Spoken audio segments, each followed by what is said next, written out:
It seems that every time Chloe and I have an important day planned, her younger friend Alex conveniently falls ill.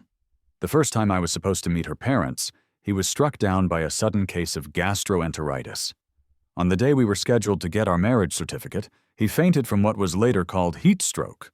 Then, the day before our actual wedding ceremony, he suffered an anxiety attack. Chloe, without consulting me, decided to postpone the entire wedding. She left me standing there and took him on a relaxing trip abroad to help him recover. 4 months passed. I finally sent a message to our shared group of friends. "My wedding is next month," I typed. "You're all invited to come." It wasn't long before Chloe called, her voice sharp with anger. "You know Alex is emotionally unstable," she scolded me. "Why would you intentionally provoke him like that?" I calmly retracted the message in the group chat, and then privately told her the wedding would be held next spring, just as she had suggested months ago. I think she must have misunderstood my intention. Yes, I am getting married next month. The part she didn't grasp is that she is not going to be the bride. I had just sent the wedding invitation to our friends when my phone rang with Chloe's name on the screen. It was her, calling all the way from overseas, where she had taken Alex for his rest after unilaterally canceling our wedding. Her voice was a low whisper, as if she were trying not to disturb someone sleeping nearby. "Leo," she began, her tone laced with disapproval. "You know how emotionally fragile Alex is. Why would you send a message like that and deliberately provoke him?" She paused, and I could hear the irritation in her sigh. "Retract the message. I never agreed to have the wedding next month." I could perfectly picture the annoyed frown creasing her forehead. "Didn't you see my follow-up message?" I asked, feigning innocence. "I said the wedding will be next spring." Her voice regained its usual tone of authority, the one she used with me not just as my girlfriend, but also as my boss at her company. Perhaps she had grown too accustomed to me following her orders without question. "Leo, are you even listening to me?" she pressed. I cleared my throat and said, "Oh, sorry, I was just checking the time. It's been more than 2 minutes since I sent it, so the app won't let me retract it now." Her breathing on the other end of the line grew heavier. "Then send another message. Tell everyone you were just joking." I let out a small, incredulous laugh. "Chloe, what are you talking about?" She seemed to be completely missing the point. "Yes, I am getting married, but the bride isn't her." I decided to gently remind her of the reality of our situation. "Chloe, have you forgotten? We broke up 4 months ago. The only thing connecting us now is work. I could manage without her in my personal life, but for the time being I couldn't manage without the money. My plan was to collect the project bonus I had rightfully earned in a few days, and then I would submit my resignation." She didn't answer me right away. Her attention was clearly divided, and I could hear her softly cooing to Alex on her end. "Did you wake up? Was my talking too loud for you? Don't walk around barefoot. The floor is cold. Go put your slippers on. Be good." It was always strange to hear this tender side of Chloe, a softness she reserved exclusively for Alex. This was the same pattern that played out 4 months ago, the day before we were supposed to be married. I was at home, excitedly trying on my wedding suit one last time, when she walked in looking grim. Her jaw was tight, and her eyes were dark. "Alex doesn't want me to get married," she announced flatly. "He's having an anxiety attack and isn't feeling well. Leo, we have to cancel the wedding." My heart sank into my stomach. "Cancel the wedding? And then what happens?" I asked, my voice barely a whisper. A soft click echoed in the room as she lit a cigarette. "I'll take him abroad for a while to help him calm down," she said, exhaling a puff of smoke. "We can have the wedding next spring." I felt a numbness spread through me as I asked the question that had been burning in my mind for months. "Don't you understand how he feels about you?" She just frowned and blew another smoke ring. "He's just a kid. I'll talk some sense into him while we're away. After all, he's my godmother's son, and she took such good care of me when my own mom was busy, so I hope you can be understanding about this." But I couldn't understand. A bitter laugh escaped my lips. "If our wedding has to be delayed for him, then let's just break up." She completely ignored the profound disappointment in my eyes. "Leo," she said calmly through the haze of smoke, "the wedding must be postponed." I didn't say another word. I simply took off the suit right there in front of her, picked up a utility knife from the desk, and slashed the fabric from top to bottom. She watched me quietly, her hands in her pockets, before stubbing out her cigarette. "I think you need some time to cool off," she said. Since that day, we had almost no personal contact for 4 entire months, communicating only when it was absolutely necessary for work.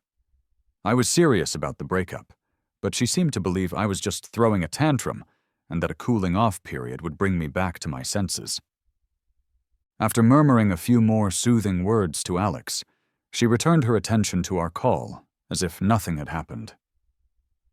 "What were you saying before?" she asked casually. I took a deep, steadying breath. "Chloe, we are broken up." Once again, her attention was diverted. Her gentle voice drifted through the phone. "Alex, it's windy by the window. Don't stand there." That was the final straw. My last shred of patience evaporated, and I ended the call. When she called back immediately, I silenced my phone and tossed it onto the couch. An hour later, I was surprised to see a flood of messages and 3 missed calls on my phone. They were all from another woman I had met abroad, a contact I had saved in my phone as the persistent one. "Leo, how about we honeymoon in Y country after our wedding?" "You're not replying? I'm starting to get angry. Not answering my calls is a bit much. I've decided, starting now, I'm giving you the silent treatment." Of course, that resolution didn't last. 10 minutes later, a new message popped up. "Forget it. You might just be busy, so it's normal not to reply right away. The silent treatment is childish anyway. When you see this, just send me a period to let me know you're okay, please?" Seeing her messages, I couldn't help but laugh. It was hard to believe that this was the same woman the world knew as a cold and formidable business titan, yet in private, she could be this endearingly childish. The slight irritation Chloe had caused me completely vanished. I sent her a period first, then replied, "Okay, whatever you want is fine with me." Suddenly, I remembered that in my haste to move out 4 months ago, I had forgotten my passport. It was still in the back of a wardrobe in the house I used to share with Chloe. The next day after work, I went over to retrieve it. I was surprised when Chloe herself opened the door, not Robert, the housekeeper. I guess they had returned from their trip. She saw me and immediately moved to hug me, but I stepped aside to avoid her embrace. She didn't seem to mind the rejection and started pulling a pile of expensive items from her suitcase. "Here," she said with a smile. "These are gifts for you."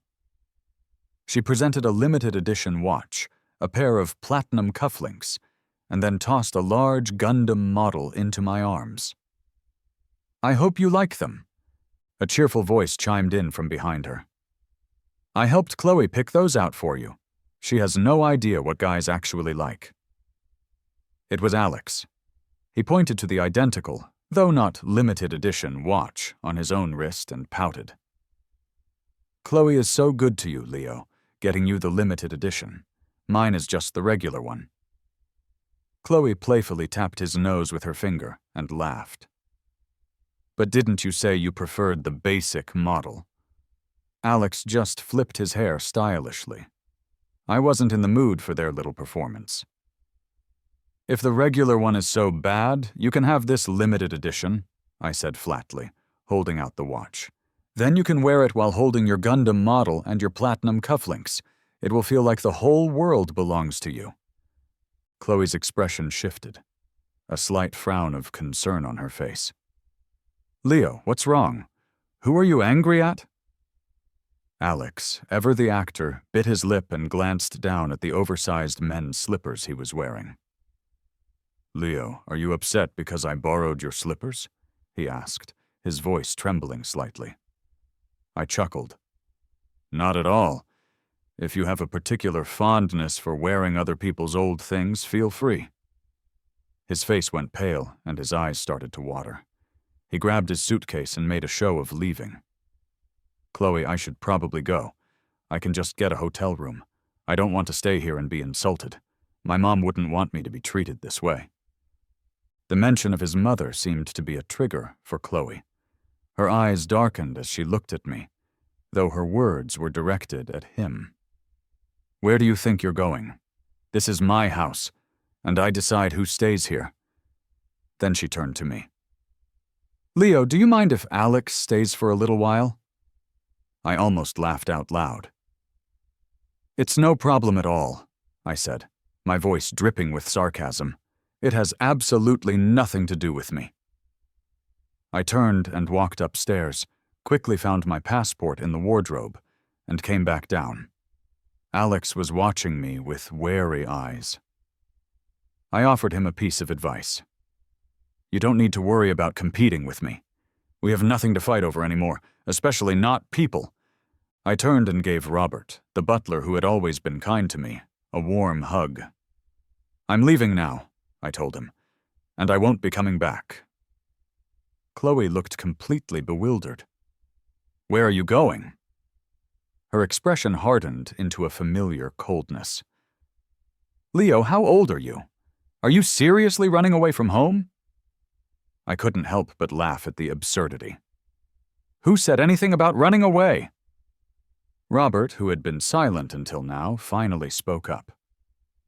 Ma'am, Leo moved out 4 months ago. Did you not know? Before Chloe could process this, Alex jumped in, scolding the butler. As a member of the staff, you're overstepping your boundaries by questioning your employer like that.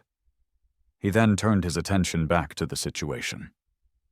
Chloe couldn't have known.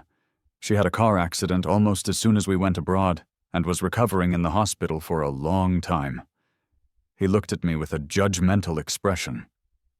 Leo, I'm just saying, ignoring your girlfriend and running off like this is a bit much, don't you think? I glanced at Chloe and noticed for the first time a faint, new scar on her forehead. She did look a little worn out. She had been in a car accident? But what did that have to do with me? I smiled faintly. Did you know that we've already broken up? It happened the day she decided to abandon our wedding to go abroad with you. Chloe's eyes flickered with some unreadable emotion, but she remained silent. Alex just stood there, his mind clearly racing as he tried to figure out if I was serious. I ignored them both, grabbed my passport, and headed for the door. As I was leaving, I heard Robert's anxious voice behind me. Ma'am, Leo has really moved out. Aren't you going to try and stop him? Chloe's calm, confident reply followed me out the door. There's no need. He'll be back in a few days. That was classic Chloe, always so certain of her hold on our relationship, always believing that I could never truly leave her. After all, I had been infatuated with her since we were in middle school. She was the beautiful girl in the white dress that so many boys, myself included, admired from afar. Our relationship didn't actually begin until college. Anyone who knew us would say that Leo couldn't live without Chloe. But truthfully, the thought of leaving her had been growing in my mind for quite some time. It started on the day we were supposed to have our families meet to discuss the wedding plans. Her family was meant to travel to N City to meet mine. Chloe told me her mother couldn't make it because she was out of the country, which my grandfather said was perfectly fine. As long as Chloe can be here, that's all that matters, he had said. The old man was so excited that he spent the entire day cleaning the house, cooking a huge celebratory meal as if it were a major holiday, and even gave our family dog a bath. Worried it would just be him and me, he even invited a few friendly neighbors over to help fill the table. But then, I received a text from Chloe. Something's come up. I'm going to be late. I knew she was always punctual and wouldn't be late unless it was for a very important reason. We waited from 11:30 in the morning until 3:30 in the afternoon. The food grew cold on the table, and she still hadn't arrived. After the neighbors had all gone home, my grandfather finally let his cheerful facade drop. "Grandson," he said, his voice heavy with disappointment, "is she having second thoughts about marrying you?" Just as he spoke those words, Chloe rushed in. She apologized softly, saying, "I'm so sorry, I was at the hospital. I assumed she was talking about her mother, so I didn't press for details at the time." The next day I saw a post on social media from Alex, timed around our scheduled meeting. "Stomach flu hurts so much," he wrote. "I'm so glad someone was here with me." The accompanying photo clearly showed the side of Chloe's face as she sat in the driver's seat of her car. I confronted her about it the next day. She was casually flipping through a magazine as she answered, "Alex's family is all overseas. If I don't take care of him, who will?" She patted my head condescendingly. "He's only 22. He can be a bit thoughtless, but he doesn't mean any harm. Just try to go easy on him." "But my grandfather spent all day preparing for you," I protested. Chloe cut me off. "It's just one meal, Leo. We can have a meal together any day. Why are you making such a big deal out of it?" To me, discussing our marriage with my family was much more than just a meal. Seeing the hurt on my face, she softened her tone slightly. "Once his mother comes back, I'll stop, all right?" I naively believed her, thinking that Alex just relied on her like an older sister. Chloe had always been very careful and discreet in her personal relationships. My illusions were shattered on the day we were supposed to get our marriage license. We had just walked up to the entrance of the Civil Affairs Bureau when she pulled me back, her expression grave. "Alex collapsed at school," she said urgently. "He's being taken to the hospital." We both rushed to the hospital, where the doctor informed us it was just a minor case of heat stroke, and that he would be fine after some rest. Right there in front of me, Chloe helped Alex into her car and drove him back to his small apartment. While she was tucking a blanket around him, my eyes fell on a woman's coat, crumpled on his sofa, looking as if it had been slept on for days. My hands started to tremble. If I wasn't mistaken, it was the exact same coat that Chloe had claimed to have lost at our house a few weeks prior. It seemed his feelings for her weren't so sisterly after all.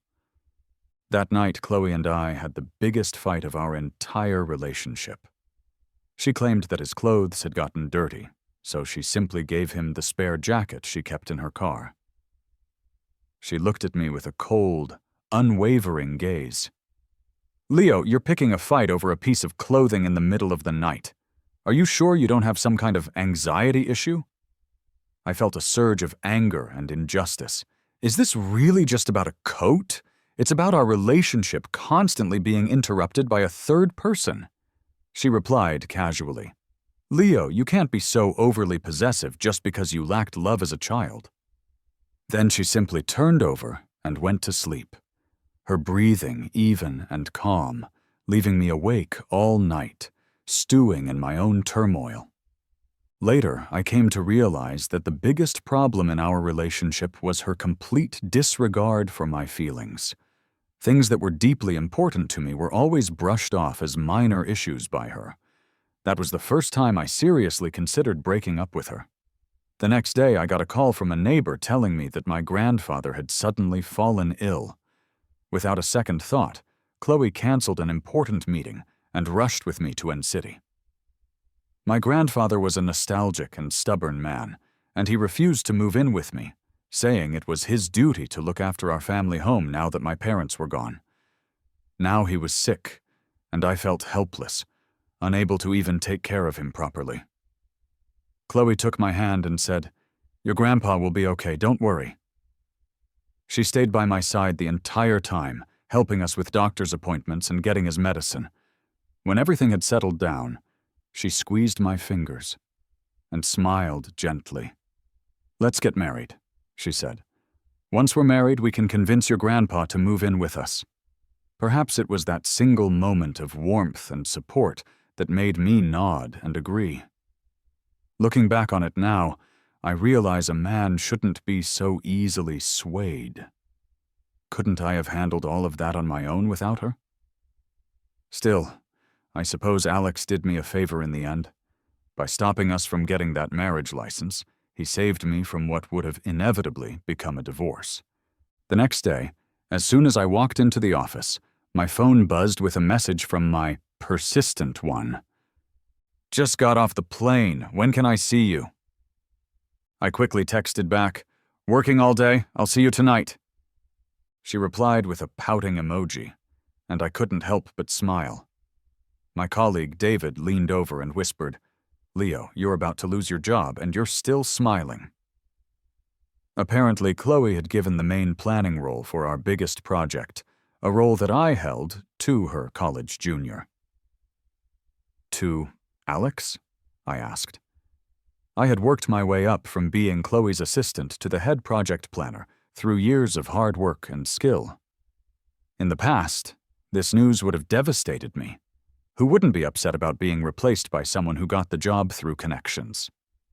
But luckily, I was already planning to leave, so it didn't bother me much anymore. My colleague looked sympathetic.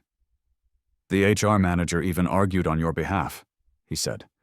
"She told Chloe that Alex is just a recent graduate, while you have years of valuable experience. But Chloe just said that your experience only amounted to a few extra years, and that Alex graduated from a prestigious international arts academy, which makes him different." It was clear Chloe was doing this deliberately to get back at me after our argument the day before. "So," I asked, changing the subject, "is there any good news?" David's face lit up. "Have you heard of Maya?" he asked. I nodded. She was the rising star of the tech world, a legendary figure who came from an ordinary background and built a massive empire on her own. Even Chloe used to speak of her with admiration back in college.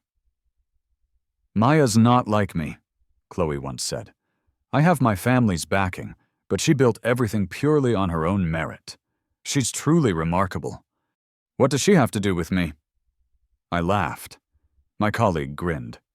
"If you can land the planning contract for her, forget the bonus. Just having that on your resume is like a golden ticket." My interest was piqued. "What's the project?" I asked. "It's for her proposal ceremony at the end of this month." I was stunned. A proposal? But she's getting married next month with a top-tier team planning the wedding. "Apparently," David explained, "she felt her initial proposal was too rushed, and now she wants a more meaningful ceremony. We don't need to understand the world of the rich, we just need to know it's a huge opportunity." I agreed. "All right, I'm in." Later, in the conference room, Alex was confidently ordering Coca-Cola for everyone. "Maya, you're young," he said, trying to sound suave. "You must enjoy the things young people like. Leo here just suggested tea. How classic. That's something my father's generation would drink." Maya, the so-called big shot, leaned back in her chair, her lips pressed into a thin line. She had a smooth forehead, deep-set eyes, and sharp features that gave her a distant, almost cold aura. She completely ignored Alex and glanced briefly at me. "I'll have a pure tea, thank you." Alex looked a bit embarrassed and pouted unhappily. Chloe chuckled beside him. "No worries, I'll drink the Coke." Alex then tried to redeem himself by presenting his plan to the company executives. You could see he had put a lot of effort into it, and his ideas were decent. But Maya was relentless. "Too idealistic," she said dismissively. "Do you have any other plans?" My colleagues all pushed me forward. "Leo's plan is excellent," one of them said. Maya nodded, and Chloe didn't object, so I reluctantly took over. I presented my ideas, and Maya listened quietly. When I was finished, she declined without mincing her words. "Too simple. It's not suitable." Alex looked visibly relieved. I wasn't ready to give up. "Maya," I said, "your tastes might not represent your fiancé's. I think he would actually like this." Chloe gave me a look I couldn't quite decipher. Suddenly, Maya laughed. It was strange to see her laugh, as she rarely did, and it was hard to tell if she was genuinely amused or not. "I'm the one proposing," she said, "not my fiancé proposing to me. He's already in on the plan, so where's the element of surprise?" She brushed off my comment and leaned back in her chair again. "Even though the timeline is a bit tight, I don't want to do a sloppy job for my fiancé. Chloe, could you personally take charge of this plan?" It seemed there was more to this than met the eye. Chloe paused for a moment before replying. "To be honest, Maya, my boyfriend and I are also planning our wedding soon." As she said this, she gave me a knowing look. Both Alex and I were taken aback. Maya slowly glanced at her and raised an eyebrow. "Oh, really?" Chloe replied gracefully. "But don't worry, Maya. I'll make sure to find the time to ensure everything for you and your fiancé goes perfectly." Then she added, "By the way, Maya, who is the lucky man?" In our line of work, knowing the groom's identity was a standard part of the process. Maya just smiled faintly. "He's a very low-key person. I'm not ready to share his name just yet." Chloe simply nodded and smiled. Hearing Chloe agree to personally handle the plan seemed to satisfy Maya. She stood up and said she was heading to the restroom. "You can discuss the details with my assistant. The budget is not an issue." A minute after she left, my phone lit up with a message from the persistent one. "I'm in the hallway outside your office. Come out." "I can't. I'm in a meeting," I replied. "Should I come in and find you then?" she texted back. I had no choice. I made up an excuse about needing to take an urgent call and left the meeting room. The moment I pushed open the hallway door, a tall figure wrapped me in a hug. Her demeanor was completely different from the stern, all-business attitude she had in the meeting room just moments before. Now she was looking at me with gentle eyes and a small, playful smile. "Not happy to see me?" she whispered. I nodded. "A little. You rejected my plan. If you had accepted it, I could have left this place with a much larger bonus." She laughed out loud. "You little money grubber! What's mine is yours. What do you need that small change for?" I wrinkled my nose. "It's not about the amount. I just value every penny that I earn myself." A thought suddenly occurred to me. "Did you intentionally ask Chloe to design your proposal?" I asked. She looked up at me and gave me a light peck on the cheek. "Yeah, I did, so what?" she whispered in my ear. "She owes you a wedding. This way she can repay her debt." I paused for a moment. That's right, she knew everything about my history with Chloe. 4 months ago, on what was supposed to have been my wedding day, I met Maya. The marriage was supposed to be between Chloe and me, but the wedding itself had become my solo project. As the sun began to set, I stood on the lawn, watching the workers slowly dismantle the elaborate floral arrangements and trusses. A heavy weight settled in my heart. Once upon a time, there was a girl who sat in the desk in front of me, a privilege she earned through her excellent grades. Her sleek black ponytail and the graceful curve of her profile were the things that first sparked my secret, years-long crush. It turned out that liking someone could be a powerful motivator. 2 years later, I managed to get into the same high school as her, and by some stroke of luck, we ended up in the same class again. But I never found the courage to confess my feelings. I felt too inferior, too unworthy of her. I was the kid being raised by a grandfather who collected trash for a living. I came from a plain family and had average looks. It felt like no matter how many times I showered, I could never quite wash away the faint smell of garbage that clung to me. Years later, I watched a movie where a character had a similar background. While the rest of the audience laughed, I found myself quietly crying, the narrator's words echoing in my head. On a foggy Monday morning, the old men lined up to collect the garbage. At the sound of the whistle, Leo dived into the trash heap, his worn-out shoes and socks flying everywhere. It wasn't an exaggeration. When I was in elementary school, my eyes would light up at the sight of an empty plastic bottle, because to me, it represented money. That was my life. Just my grandfather and me. He supported my education by collecting garbage, buying and selling old goods, and living an incredibly frugal life. I never had the confidence to confess my feelings to her, especially during those years when appearances meant everything. Even my shoes were the cheapest ones I could find at the flea market, and they would wear out after just a few uses. Thankfully, our school uniform pants were long enough to hide my shame. Sometimes I would see the expensive shoes Chloe wore, and couldn't help but think that one pair of hers could buy me dozens of mine. And then, something unexpected happened. I was homesick with the flu for 2 days, and my grandfather was out collecting cardboard. I heard a knock at the door. In a daze, I opened it and froze. There she was, the graceful girl from school, standing in my doorway like a ray of sunshine piercing through a room that had been dark for too long.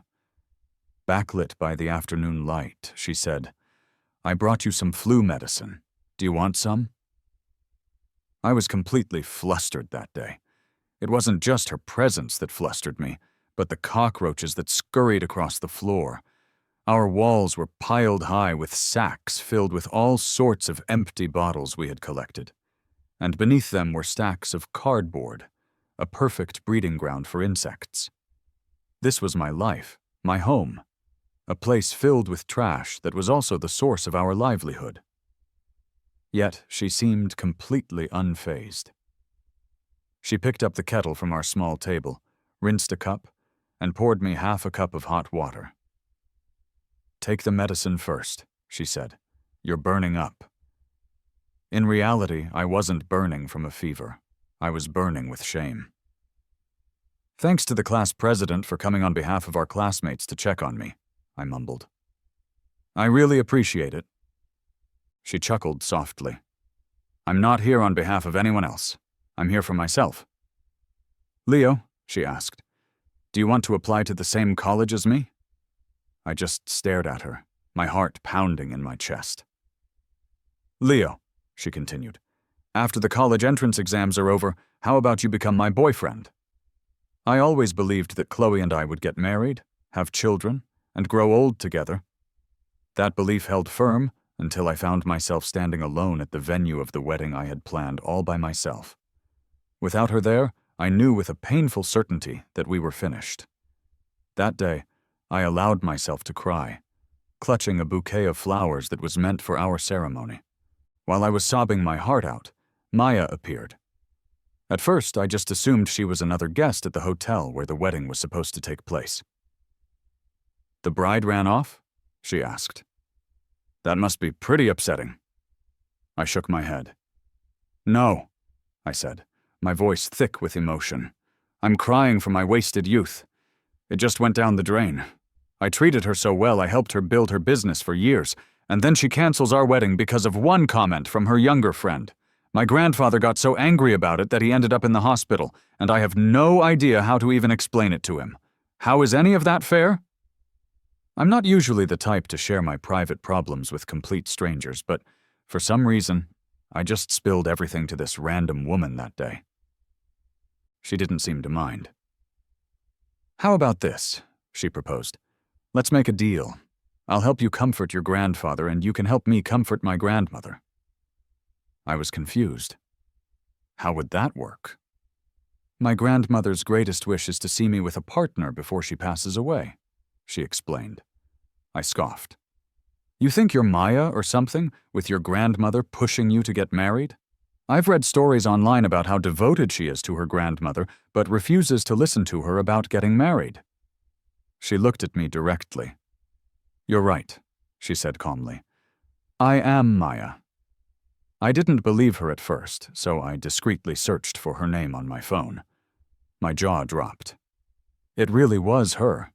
What was her deal? Was she messing with me? A woman like her couldn't find a boyfriend and needed to hire a fake one.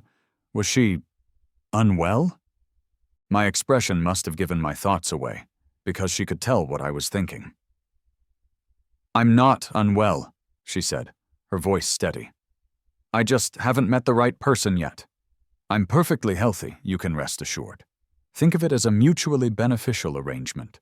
If you ever want to stop, all you have to do is say the word." It was hard not to believe someone like her, speaking with such earnestness. The second woman I ever brought home to meet my family was Maya. Since she was just supposed to be my fake girlfriend, I didn't really care what she thought of my family or our home. My grandfather still refused to move, so I had only been able to do some minor repairs on the old house. A large pile of cardboard was still scattered messily in the yard. My grandfather was lying listlessly in bed, still recovering from his illness. When he saw me, his eyes filled with tears. "How did it come to this?" he lamented. "Why aren't you getting married anymore? Our Leo is such a wonderful boy. How could no one want you? It must be my fault for picking trash all these years and bringing shame to you." My grandfather always found a way to blame himself. "Grandpa, don't worry," I said, trying to comfort him. "There are plenty of people who want your grandson." I pointed to my pseudo-girlfriend, Maya. "Grandpa, this is my new girlfriend. What do you think?" We both froze as we watched her. This tall, elegant woman bent down and swiftly began picking up the scattered cardboard.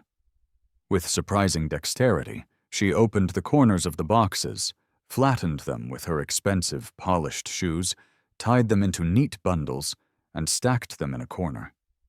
She even organized the collection of bottles and jars my grandfather had gathered. The scene felt completely surreal, yet it was happening right in front of me. I found myself wondering if Maya had ever collected recyclables herself in the past. After she was done, Maya washed her hands thoroughly, wiped down the wet counter, and then stood respectfully before my grandfather, not a single hair out of place. "Hello, Grandpa," she said. "I'm Maya, Leo's new girlfriend. When I was a child, my grandmother also collected recyclables to make ends meet. I think Leo and I are a very good match, perhaps even more so than his ex-girlfriend." That day was strange. My grandfather, who had been sick and despondent, suddenly perked up as if he had taken some kind of miracle cure. He was bustling around the kitchen, cooking and chatting away with Maya. She maintained her usual calm and handsome demeanor, but her face seemed more relaxed. With her sleeves rolled up, revealing toned forearms, she effortlessly added wood to the old-fashioned stove. She had a ready answer for every question my grandfather threw at her. "Maya, have you ever had a boyfriend before?" he asked. "Nope," she replied simply. "But our Leo has. Does that bother you?" She picked up a piece of eggplant and placed it in my bowl, telling me that my grandfather had mentioned it was my favorite. Then she smiled faintly. "It's fine," she said. "He has the experience so he can guide me." Her words made me nearly choke on my eggplant. My grandfather was in incredibly high spirits during that meal. He was completely healed. On the way back, I couldn't help but praise her. "You're amazing. You play the role of a girlfriend like an award-winning actress." She just raised an eyebrow and didn't say much. Then, while we were stopped at a red light, she turned to me. "Can we go to my home now? My grandmother is waiting." I had thought this was just a one-time weekend mutual assistance deal, but slowly things started to feel different. "You know," I told her one day, "we're not actually a couple. You don't need to pick me up from work every day." With one hand on the steering wheel, she replied nonchalantly, "My grandmother likes to video call me to check in." She bought me an expensive watch. She took me to ridiculously pricey riverside restaurants. She sent me good morning, good afternoon, and good night texts every single day. When I asked her why, she would just say, "My grandmother has a lot of free time, so she checks up on me often." Quietly and persistently, she had woven herself into the fabric of my life. When I finally thought about ending our arrangement, she looked at me with eyes that seemed to shatter a little. "You might think we're just acting," she said, her voice soft. "But what if I've already developed real feelings for you? What then? Why don't we try dating for real? If you're not happy with it, you can leave at any time, okay?" She said this as she walked into the living room of my small apartment. "Leo, I look decent, I'm wealthy, and I don't have any messy younger guys hanging around me. Don't you want to give it a try?" "But I just got out of a relationship not that long ago," I protested. She just chuckled. "Is there a law against moving on quickly?" She moved closer to me, her voice a tempting whisper in my ear. "How about we just try? You can stop at any time if you don't like it."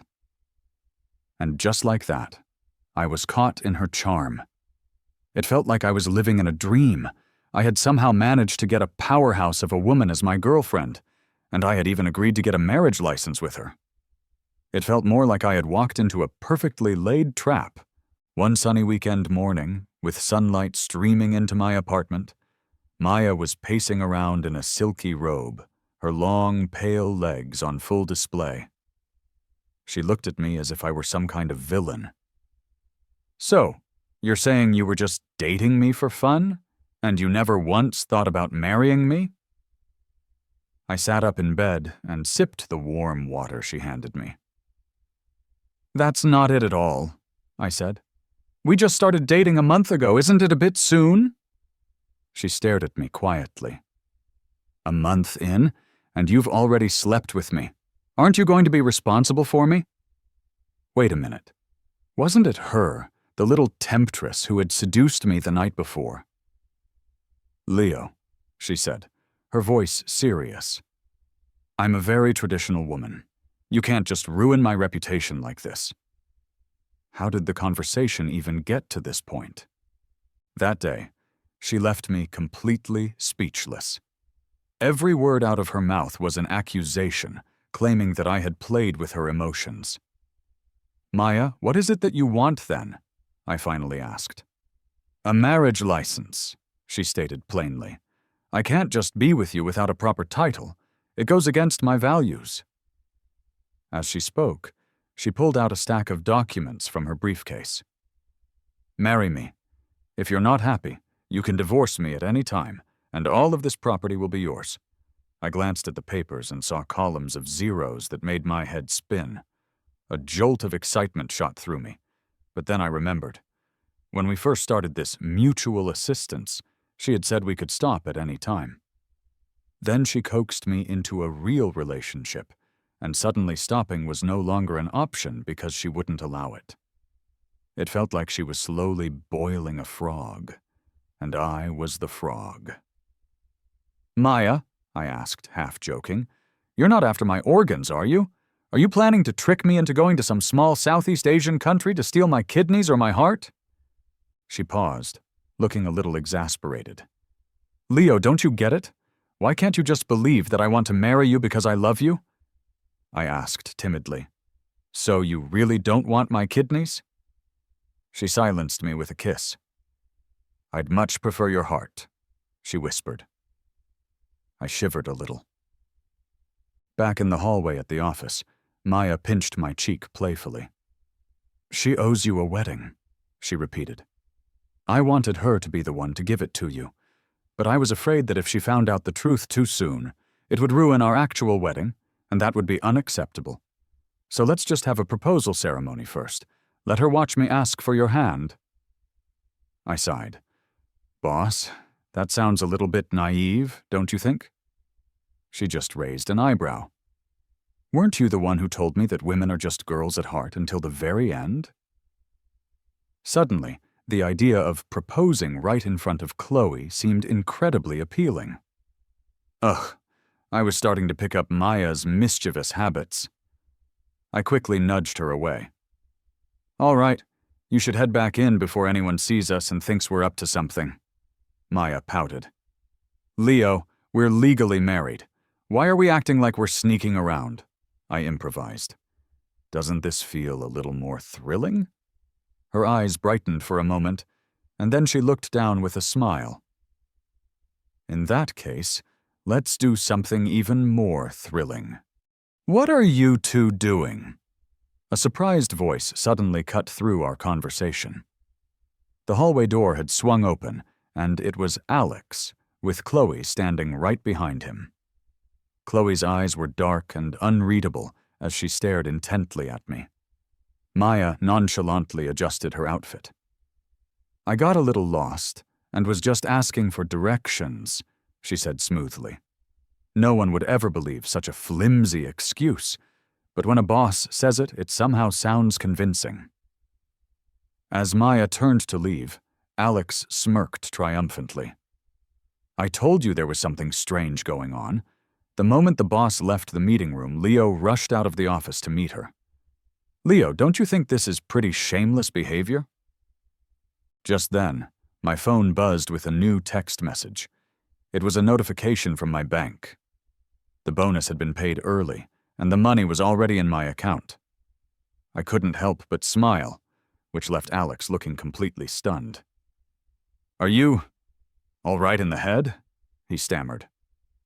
Aren't you, Alex, the weird one here? I shot back. Your entire life seems to revolve around being nosy. Chloe chimed in, her voice sharp. Alex, go back inside. He glared at me before turning and walking away, leaving just Chloe and me in the hallway. She looked at me sharply and grabbed my wrist. Leo, as my boyfriend, aren't you supposed to maintain a certain distance from other women? I laughed. Boyfriend? Who are you talking about? And besides, why aren't you keeping your distance from Alex? She frowned. My situation with Alex is different. Leo, Maya is getting married next month. What is going on in your head? Someone like her is going to marry a wealthy man. Even if you get involved with her, you'll always be hidden in the shadows. Unless you're okay with being the third wheel? Chloe, I said, my patience wearing thin. How many times do I have to tell you? We broke up. Do you understand English? As usual, she completely disregarded my words. Chloe, how can you be so sure that Maya won't marry me? I asked. Chloe let go of my hand, a cold smile playing on her lips. Maya isn't me. Why would she ever marry a guy who grew up picking through junk? The blood rushed to my face. Of course, she may have liked me back then, but deep down, she always looked down on me. Was that why she never truly respected me? I scoffed. Chloe, thank you for not marrying me. I turned to leave. Her voice came softly from behind me. Leo, let's just have the wedding next month. No more drama, okay? You know how busy I am. You can handle all the arrangements. I pushed open the stairway door without looking back. Alex was standing there, biting his lip and staring at me. What now? I thought. Are you up to no good again? Of course he was. I had just come back from submitting my official resignation to the HR department. Alex was sitting on the sofa in Chloe's office, and there was a red, swollen spot next to his mouth. A colleague whispered to me, Leo, the little prince had an allergic reaction to the cake you bought, and he's claiming you did it on purpose. I had just wanted to treat everyone to some afternoon tea as a farewell gesture, and I had randomly picked out a fruitcake. Chloe was looking at me with a stern expression. You're usually so meticulous, Leo. How could you forget that Alex is allergic to mangoes? I'm the one who decided he should take over your position. If you're upset about it, you should blame me. Alex was crying dramatically while examining his face in a hand mirror. I have a class reunion to go to tonight. How am I supposed to show my face looking like this? Leo, you're just mad because you got caught with another woman, aren't you? I rolled my eyes internally. Did I invite you to eat the cake? I asked him directly. No. Your own greed got the better of you, and now you're trying to blame me? When Alex brought up the subject of other women, Chloe's eyes darkened. "Leo," she said, "your current state of mind is not suitable for work. You should take a leave of absence." I chuckled. "You're right. I'm not suitable for this job. I won't be coming back tomorrow." Chloe, who was not used to being defied, felt her temper rising. "Fine," she snapped. "Don't come back then. HR will process your termination." In the past, I would have immediately caved whenever she got angry, doing everything I could to soothe her and practically groveling for her forgiveness. I did it because I considered her my partner, my family, and my grandfather always taught me that family members should be tolerant of one another, but she only ever treated Alex like her family, or perhaps something more. I could never be sure. I just smiled. "All right." Chloe was clearly not expecting this reaction from me. "Get the HR manager in here right now," she ordered. The manager rushed into the office, adjusting his glasses nervously. "Chloe," he mumbled. "Leo already submitted his resignation at noon." Chloe's eyes widened in disbelief. "What do you mean?" she demanded. The manager glanced at me before confessing. "He said he's leaving to get married. The wedding is next month." Alex, who was still on the couch, angrily pulled at the upholstery. Chloe's expression suddenly softened. "Oh, it's about that," she said, a small smile on her face. "Move back in with me tonight, and we can finalize the guest list. By the way, Alex is staying in your old room, so you'll have to take a different one." Did she seriously think I was marrying her? What was going on inside her head? "No way am I moving back in," I said firmly. Later that evening, an angry text from Chloe appeared on my phone. "Leo, don't test my patience. If you cancel the wedding again, I won't marry you, even if you beg me." After that message, there was complete silence from her. Chloe was always like that, too proud to ever admit she was wrong. In all our arguments, I was always the one to give in first, just to make peace. If it weren't for my relationship with Maya, I would never have known that a man could be cherished and cared for so deeply. "Maya, don't do that. I'm not used to it," I said. Her long, slender fingers were gently massaging my stomach with warm herbal oil. "Can't I warm my husband's tummy?" she asked softly. "My grandmother used to take care of my grandfather just like this. Be good now, lie still, and your stomachache will go away soon." I quietly watched the top of her head as she worked. "Maya," I asked, "did I save your life in a past life or something? Why do you like me so obsessively?" She looked up at me and smiled, a genuine, radiant smile that I was seeing more and more often. "Yes," she said, "you did save my life in a way." It turned out that we had met once before when we were just kids. She was out collecting bottles with her grandmother, and I was doing the same with my grandfather. On a scorching hot afternoon, we were both watching, like predators stalking their prey, as a person finished drinking a bottle of water. The moment they tossed the empty bottle into a trash can, we were both ready to pounce. But the little skinny girl, Maya, twisted her ankle and scraped her knee on a stone, drawing blood. I paused. "Don't worry," I had told her. "I give up. You can have it." I gasped as she told me the story. "Wait, that little girl was you? I gave up one plastic bottle for you, and that's why you like me?" "You must have matured very early," I teased. Maya chuckled. "I wasn't that obsessed back then, but I always remembered you, the little boy with a small red birthmark by his eye."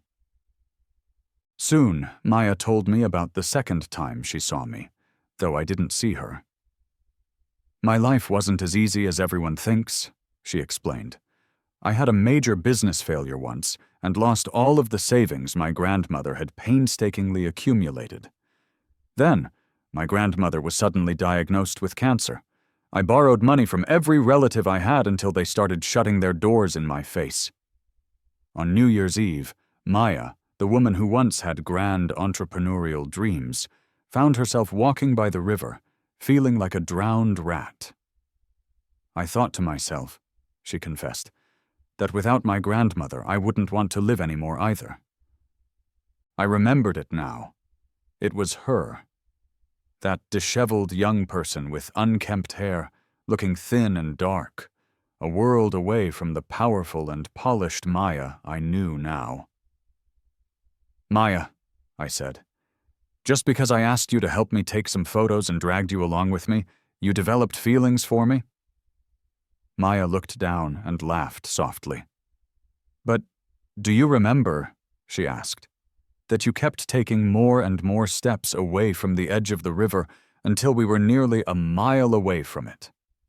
And when my hand slipped, I peeked at your phone's photo gallery and saw that it had hardly any selfies.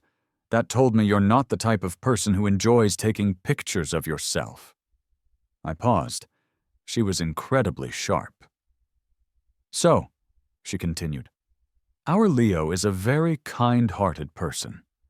During the most barren and difficult period of my life, he was the boy who brought a small ray of sunshine.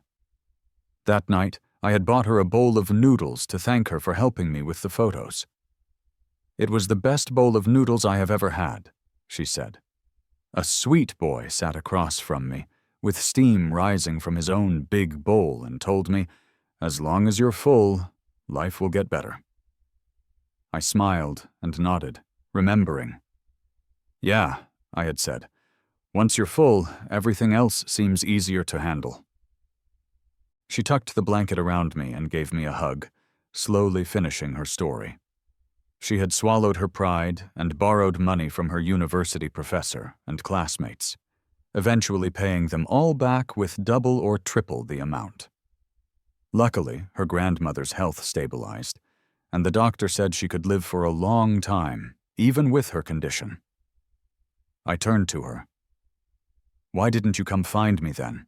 You still owe me a bowl of noodles."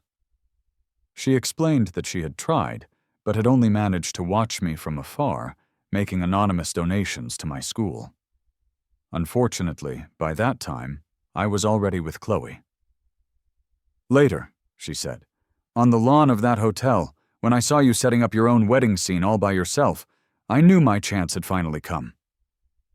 I scrunched my nose. "So, this whole thing was a setup orchestrated by you from the beginning?" She looked up and kissed my cheek. "Do you like me?" she asked. "I'll tell you in a few days," I replied, "on the day of the proposal." On the day of the proposal ceremony, I was resting in the designated lounge when the door was suddenly flung open. It was Chloe, and her role in this little drama had arrived earlier than I expected. She stared at me in disbelief. "Maya wants to propose to you?" she demanded. "Her assistant must have been joking, right?"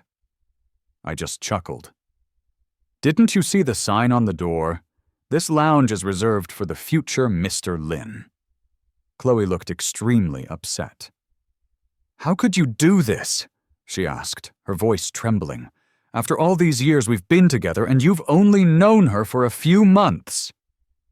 "Chloe," I said calmly, "who a person ends up marrying doesn't depend on how long they've known each other." Chloe grabbed my wrist, her grip tight. "Do you really want to be in a loveless marriage? I know why she's marrying you, but she can't possibly love you, and you can't love her either. You're just doing this to get back at me, aren't you?" I looked at her coldly. "Chloe, how can you be so confident all the time? Who gave you that courage?" I shook her hand off me. Chloe looked completely dejected. "The wedding next month. It wasn't for us? You meant it was with Maya?" I chuckled. "Yes. From the day I sent that message to our group chat, none of it was ever about you." Chloe looked stunned, her eyes turning red. "So you're really breaking up with me? Why? Haven't I treated you well all these years?" Suddenly, a cool, calm voice interjected. It was Maya, dressed in a sharp, elegant suit, leaning against the doorframe. "Because you lack boundaries," she said, looking directly at Chloe. "You don't value him, and you never consider his feelings." She walked past Chloe, took my hand in hers, and smiled at her. "Thank you for calling off your wedding, and for designing this beautiful proposal site for us. I love it." Chloe glared at us with a mixture of anger and disbelief. As we left the lounge, I heard the distinct sound of a table being overturned behind us. Chloe's anger was no longer my concern. All that mattered was the beautiful sea of flowers surrounding us, and the dashing, handsome woman kneeling before me. "Will you marry me?" she asked, her eyes shining. I bent down close to her ear.